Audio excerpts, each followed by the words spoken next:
What is up, everyone? Welcome back to another video today, and in this video I'm going to be taking a look at this Delta Digest magazine for you guys. So this is another video where I take a look at just a random item of aviation memorabilia that I have in my collection, and this is a more recent pickup that I got a couple weeks ago. I bought it off of DKO on eBay. This is the David Keller timetable guy that some of you may be familiar with if you've looked around on eBay and looking for airline timetables, or if you've been to Airliners International and have seen his setup at the convention, because he's got like a massive collection of timetables that he's always putting up for sale, and he always gets new inventory in as well, and I've bought from him several times. Great seller, would recommend, and this is just another item that I saw when I was browsing through eBay a few weeks ago, and I thought it would be interesting to get because it has the Spirit of Delta nose on the front cover here, and this is dated January of 1983, so this is right after this plane entered service and the Boeing 767 debuted for Delta Airlines. $12 for this magazine. The only damage it has is just a crease up in the top right corner, but not a huge deal. These old magazines, they tend to have creases or other indentations or markings on them, and this one, you know, for being over 40 years old, I'd say it's in really good condition. So really happy with how it turned out, and the shipping was phenomenal. So opening this up, we have ourselves the contents page, which just shows some of the highlights up there, and then a more general section down to the bottom. And then we have a viewpoint section right here. Tomorrow, to everything there is a season, and a time to every purpose under the heavens. So this talks about some of the changes coming to Delta's fleet. You see they talk about like the L-1011s and other stuff highlighted in there as well. And then we flip it to the next two pages. We do have an awesome overview of the Spirit of Delta, Boeing 767. So this airframe specifically, for those that don't know the story, Delta employees got together, they raised a bunch of money, and were able to buy a Boeing 767 straight from Boeing for the airline. This is sort of a thank you to Delta Airlines after they went so long with posting consistent profits, and when they posted a loss for the first time, employees decided to get together and do just that, as sort of a thank you to the airline. So it was officially christened as the Spirit of Delta when it was unveiled from the Delta Airlines hangar there. Her inaugural flight was from Atlanta to Tampa in very late December of 1982, and then also flew between Tampa, LaGuardia, and LaGuardia and Houston. December 15th, 1982 was the first day that she was in service. This airframe flew around in the Spirit of Delta colors for her entire life. She was painted in a couple other special liveries, such as one for the Atlanta 1996 Olympics, and then she also wore the 75th anniversary special livery for Delta in 2004. And then also briefly wore the Delta Flood livery as well, with Spirit of Delta titles as well. And then when she was retired in 2006, she was repainted back into the original widget livery and did a nice farewell tour across the U.S. and eventually was retired and brought to Atlanta. And when the Delta Flight Museum opened to the public about a decade ago, she has become the main centerpiece for the museum, and there's a whole entire hangar, which has her just sitting in the middle of it along with a bunch of exhibits, and that will be the setting for Airliners International in Atlanta this summer. So super excited to check it out and see what Spirit of Delta is all about. They have the interior mostly preserved. I think they have like the first class section preserved up front, and then in the midsection they have a bunch of artifacts. So they've taken out the seats in the coach/economy section over there, but we'll have to check that out to see what it's all about. So this is just a huge summary about the Boeing 767, what it means. Century 21, that was the name of the cockpit for the 767. And then here on this page, they have some more details about it, along with some specifics down there. Also an image, little Adam of Christian City Children's Home waved to Delta employees and reporters as he rode the tug pulling the Spirit of Delta from the hangar. Adam and his friends at the Children's Home were honored during the presentation of the Boeing 767 for their donations to Project 767. So that was the official name of the thing, where employees got together and raised a bunch of money to buy this plane. Delta personnel later treated all the children to a Christmas party, so that's cool. And again, this was in December, so this would have been fitting. Seasonal. Comfortable interior, shipper conveniences, so a bunch of stuff about the cabin that was inside the airplane, and then conveniences with shipping, so cargo and all that underneath the cabin. Some first impressions on the right side there, which goes into detail about what some of the flight attendants and pilots thought of the 767, and then the training, just how that was praised, and there's a nice photo of the cabin. So then we flip it over and then we move into the next section of this magazine. So this talks about Oklahoma City. This was a new addition to the Delta network at the time. And this talks about what there is to do in Oklahoma City and just some of the major highlights for it. So there's a nice aerial shot of downtown OKC at the time.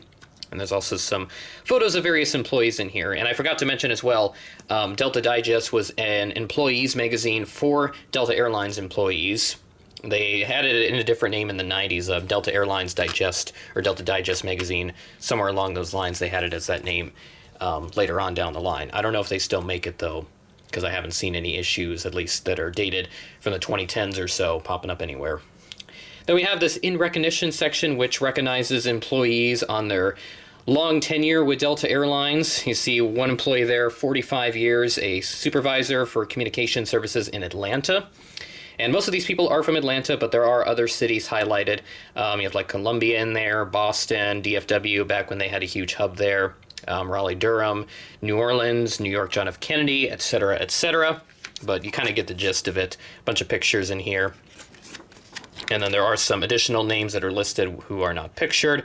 There's a retiree section over here, so those retiring from the airline after serving a long career with Delta. And then above and beyond, a customer service award, so these are some of the recipients of that. There's also some sports clubs, so Delta had some sports clubs within their workforce.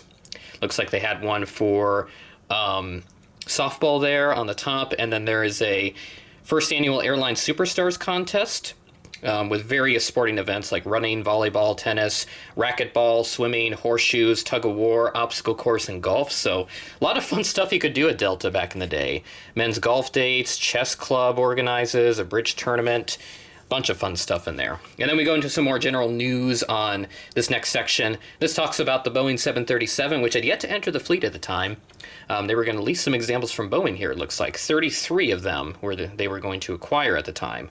And it talks about some of the advantages of the 737 over other competing aircraft.